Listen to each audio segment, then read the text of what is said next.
Hello दोस्तों, स्वागत है आप सभी का अपना चैनल कॉमर्स क्लासेस में। तो आज का हमारा टॉपिक है लाभ हानि का वितरण। ठीक है, जो हमारी साझेदारी फर्म होती है उसमें जो लाभ हानि होता है, ठीक है, साझेदारों को जो भी लाभ या हानि प्राप्त होता है उसका वितरण कौन से अनुपात में किया जाता है, इसके बारे में मतलब जो भी कैसे अनुपात में किया जाता है लाभ हानि का वितरण, उसके बारे में हम डिटेल में पढ़ने वाले हैं। ठीक है, तो देखो अब क्या पढ़ेंगे, लाभ हानि का वितरण, है ना। तो साझेदारों के मध्य लाभ हानि का वितरण अनुबंध के अभाव में बराबर बराबर किया जाता है। मतलब देखो जी, जो साझेदार फर्म होती है, ठीक है, तो उनके बीच में जो लाभ हानि का वितरण होता है, मतलब क्या होता है, विभाजन या बांटना, है ना। जो लाभ हानि का बंटवारा होता है वो अनुबंध के अभाव में, अनुबंध मीन्स क्या होता है जी, समझौता होता है। ठीक है, तो समझौता के अभाव में मतलब जब साझेदारों के बीच में किसी भी प्रकार की समझौता नहीं हुआ होता, तो जो लाभ हानि का विभाजन होता है वो कौन सा अनुपात में होता है जी, बराबर बराबर में होता है। मतलब हर एक साझेदार को एक बराबर राशि प्राप्त होगी। ठीक है, परंतु साझेदारों ने लाभ हानि का विभाजन का अनुपात पूर्व से ही तय कर लिया है, तो उसी अनुपात में लाभ हानि को बांटा जाता है। मतलब यदि जो साझेदार हैं उन लोग पहले से ही तय कर लिए कि हमको लाभ हानि को कौन से अनुपात में बांटना है, तो जैसे तय किया गया है तो उसका विभाजन जो तय की गई अनुपात है उसी में होगा। ठीक है, सामान्यतः यह अनुपात निम्न में से कोई एक हो सकता है। देखो हमारा जो नीचे में दिया गया है अनुपात, उसमें से कोई भी अनुपात में लाभ हानि को बांटा जा सकता है। ठीक है, तो पहला कौन सा अनुपात है जी, समान अनुपात में, है ना। तो समान अनुपात में क्या है, देखो इस विधि में सभी साझेदारों का बराबर बराबर हिस्सा दिया जाता है। जैसे 15,000 तीन साझेदारों को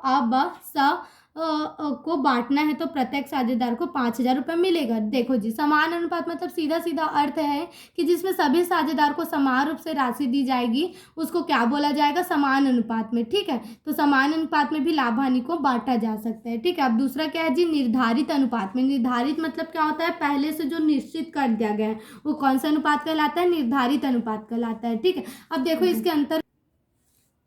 इसके अंतर्गत क्या बोला गया है, यदि साझेदारों ने कोई अनुपात तय किया है तो वह निश्चित अनुपात में ही लाभ हानि का विभाजन होगा।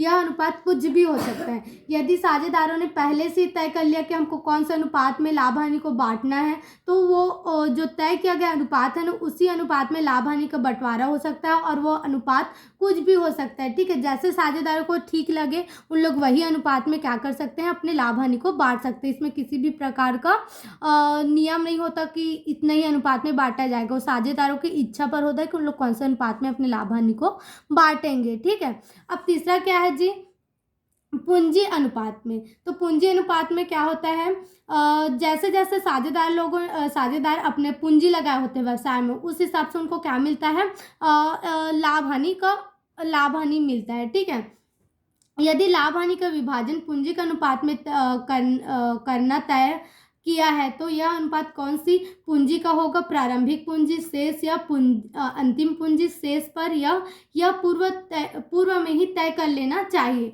देखो जी, यदि पूंजी अनुपात में हम लाभ हानि को बांटेंगे तो वो कौन सी प्रकार की पूंजी पर लाभ हानि को बांटेंगे, या प्रारंभिक रूप से हम जो प्रारंभिक रूप से जो पूंजी लगाए हैं उसके द्वारा बांटेंगे, या हम लोग और अतिरिक्त पूंजी लगाए हैं तो वो प्रारंभिक पूंजी और अतिरिक्त पूंजी दोनों को मिलाकर लाभ हानि को बांटेंगे। ऐसा पहले से ही निश्चित होना चाहिए कि प्रारंभिक पूंजी के अनुपात में हमको लाभ हानि मिलेगा, या फिर अंतिम, है ना, अंतिम पूंजी के अनुसार हमको लाभ हानि मिलेगा, ये पहले से ही तय होना चाहिए। ठीक है, और पूंजी अनुपात में मतलब जो साझेदार जितना भी अपना पूंजी लगाएगा, जैसे कोई है वो 20,000 लगा रहे हैं तो उसको 20,000 के हिसाब से लाभ हानि मिलेगा। कोई 25,000 लगा रहे हैं तो 25,000 के हिसाब से लाभ हानि मिलेगा। तो ये क्या होता है, पूंजी के अनुपात में। मतलब लाभ हानि को हम 3 प्रकार से बांट सकते हैं। पहला है समान अनुपात में, जिसमें सभी को समान समान राशि मिलेगा, लाभ हानि मिलेगा। दूसरा है निर्धारित अनुपात में। निर्धारित अनुपात में क्या होगा, हम जैसे ही साझेदारों के बीच में समझौता हुआ है उस समझौता के अनुसार लाभ हानि को बांटेंगे तो क्या कहलाएगा, निर्धारित अनुपात में लाभ हानि का विभाजन कहलाएगा। और तीसरा क्या है, पूंजी अनुपात में। पूंजी अनुपात में क्या होता है, जैसे जैसे साझेदारों के द्वारा पूंजी लगाया जाता है वैसे वैसे लाभ हानि को बांटा जाता है, तो क्या कहलाता है, पूंजी अनुपात में कहलाता है। ठीक है, तो ये था हमारा लाभ हानि का वितरण। ठीक है, यदि वीडियो समझ में आया, पसंद में आया तो वीडियो को लाइक कीजिएगा और चैनल को सब्सक्राइब कीजिएगा। ठीक है, थैंक यू।